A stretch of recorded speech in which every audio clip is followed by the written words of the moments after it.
कीदृशो जनः ईश्वरं साक्षात् करोति। कैसा व्यक्ति ईश्वर का साक्षात्कार करता है। पिछली बार मैंने बताया था कि परमात्मा का प्रत्यक्ष दर्शन भी होता है। यहां स्वामी दयानंद जी कह रहे हैं कि कैसा व्यक्ति ईश्वर का साक्षात्कार करता है। इसका मतलब कि ईश्वर का प्रत्यक्ष होता है, ईश्वर का साक्षात्कार होता है। ऐसे ही जैसे हम और आप बैठे हैं, अंतर कुछ बात का है, उसके स्वरूप को जानना है, उसकी सच्ची परिभाषा को पहचानना है। आज संसार के अंदर सबसे बड़ी जो विषमताएं दिख रही है वो यही है, हम ईश्वर के सच्चे स्वरूप को जाने पहचाने। स्वामी जी ने इस मंत्र के ऊपर बहुत अच्छा व्याख्यान किया है। मंत्र आया है अनेजत एकम। एक एक शब्द को हम थोड़ा सा विचार करेंगे। अनेजत का मतलब है जो कभी गति में नहीं आता। न एजत इति अनेजत। स्वामी जी ने इसका अर्थ किया स्व अवस्थाया च्युति कंपनम तद्रहितम, कि गॉड परमात्मा कैसे हैं, तो गॉड इज परमानेंट। तो परमानेंट का मतलब क्या है, स्थायी का मतलब क्या है। तो स्वामी जी इसका अर्थ करते हैं कि परमात्मा गति स्वयं नहीं करता, लेकिन पूरे यूनिवर्स को, पूरे ब्रह्मांड को गति देता है। अनेजत का मतलब ही है गति में स्वयं नहीं आता, लेकिन स्वयं गति कर रहा है। अभी मंत्र आएगा आगे, उसमें भी बड़ा पैराडॉक्सिकल, विरोधाभासी वर्णन है। वो दूर भी है, पास भी है। तद दूरे तद्वंति के कई बार सुना है आपने। तद ए जति तन्नई जति, वो गति करता भी है और गति नहीं भी करता है भगवान परमात्मा। तो थोड़ा सा विरोधाभास लग रहा है ना, दूर भी है तो पास भी है, पास भी है तो दूर भी है, गति करता भी है और नहीं भी करता है। इस पर चिंतन करेंगे आगे, अभी तो मंत्र आगे है। यहां कहा कि अनेजत, वो गति में नहीं आता लेकिन सबको गति प्रदान करता है। अच्छा ये बताओ, गति के लिए कुछ नियम है क्या? गति तभी होती है यहां से बैठ के कहीं और चले जाएं, या वहां से बैठ करके कहीं आ जाए। आप घर से चल करके आए हैं, यहां पर गति की ना आपने। तो स्वामी जी कहते हैं भाई, जो सर्वव्यापक है उसके लिए गति क्या होगी? स्वामी जी ने लिखा है ये, बिनु पग चले सुने बिनु काना, बिनु कर कर्म करे विधि नाना।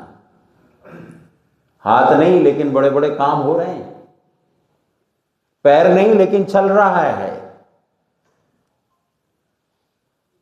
और यदि मैं विषयांत इसके और इसको खोलूं तो एक मुंडकोपनिषद में एक बड़ा अच्छा श्लोक है, शायद श्वेताश्वतर में है। अपाणि पादो जवनो गृहीता पश्यत्य चक्षु सृणोत्य करना।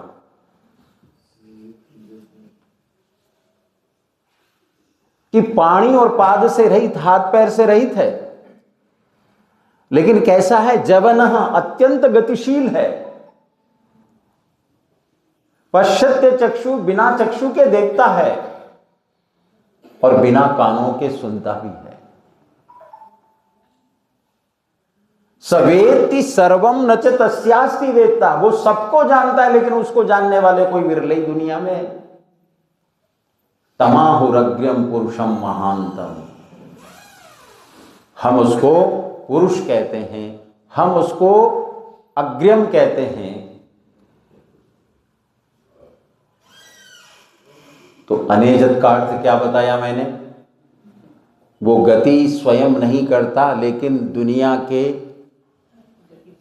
गति देता है। यहां अनेजत में णिच प्रत्यय भी आया है। अनेजत का मतलब है जो गति दे रहा है। एक णिच प्रत्यय होता है संस्कृत में करवाने के अर्थ में। जैसे पठति माने पढ़ता है, गच्छति माने जाता है, खादति माने खाता है, और इसी को णिच में बोलेंगे तो क्या हो जाएगा? पाठयति, पढ़वाता है, किसी से पढ़वा रहा है। खादयति, खिला रहा है। ऐसे ही यहां कुछ विद्वान ये कहते हैं कि वो स्वयं गति में नहीं आता लेकिन गति सबको प्रदान कर रहा है। ये णिच अर्थ में। और एक विशेषण बड़ा कमाल का है भगवान के लिए, एकम। अनेजत एकम। अब देखिए एकम का अर्थ क्या है, बोलो? परमात्मा बहुत से हैं या क्यों? हिंदू लोगों में तो 33 कोटि देवता हैं, देवियां हैं, तो फिर एक कैसे हो गया? परमात्मा एक है। हाँ, मेहता साहब कह रहे हैं परमात्मा एक है। अच्छा, इसके लिए प्रमाण क्या है? एविडेंस क्या है? एक है, यही प्रमाण है जो मैं बोल रहा हूं। मैं बोल रहा हूं ये प्रमाण नहीं है। मैं जो मंत्र को कोट कर रहा हूं आपके सामने वो तो मना नहीं कर सकते आप। वेद ईश्वर की वाणी है, तो वहां कहा अनेजत एकम, ही इज ओनली वन। एक मंत्र तो दुनिया में हर जगह प्राय लोग कोट करते हैं और उनको याद भी है ये। अभी आपने कहा ना, तो मैंने कहा कि देवता बहुत हैं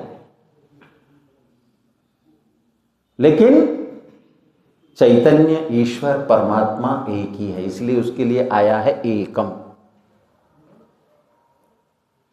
अब उसको अनेक देवताओं के नाम से स्मरण कर रहे हैं हम लोग। वेदों में देखो कितने देवता आते हैं, आपने पढ़ा होगा, ऋग्वेद, यजुर्वेद, सामवेद, अथर्ववेद। अग्नि भी कहते हैं, इंद्र भी कहते हैं, मित्र भी कहते हैं, वरुण भी उसको कहते हैं, दिव्य भी उसको कहते हैं, सुपर्ण भी उसको कहते हैं, गरुत्मान भी उसको कहते हैं।